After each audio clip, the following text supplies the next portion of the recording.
السلام علیکم ورحمۃ اللہ وبرکاتہ۔ محمد سلمان صاحب نے سوال بھیجا ہے کہ نبی رحمت صلی اللہ علیہ وآلہ وسلم نے ارشاد فرمایا، جب تم میں سے کسی شخص کو دودھ نصیب ہو، پینے کا موقع ملے تو یہ دعا پڑھے، اللہم بارک لنا فیہ وزدنا منہ۔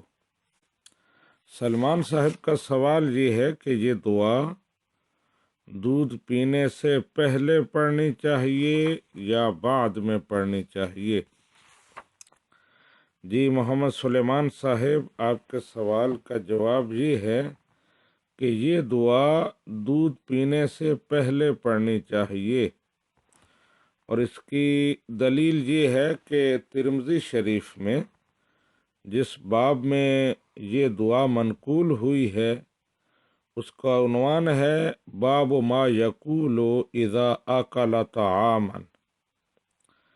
اب اس باب کی شرح کرتے ہوئے، یعنی باب کے نام کی شارحین لکھتے ہیں، ما یقول اذا اکل طعاما اے اذا اراد ان یاکل طعاما، کہ جب کھانے کا ارادہ کرے تو اس وقت کیا کہے، اس بارے میں یہ باب ہے۔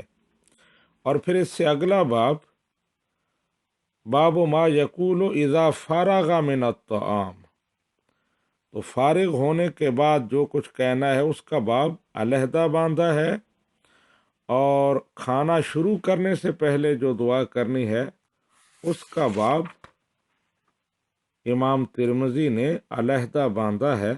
تو اس کا مطلب یہ ہے کہ یہ دعا دودھ پینے سے پہلے پڑھی جائے گی۔ ھذا ما عندی واللہ ورسولہ اعلم بالصواب۔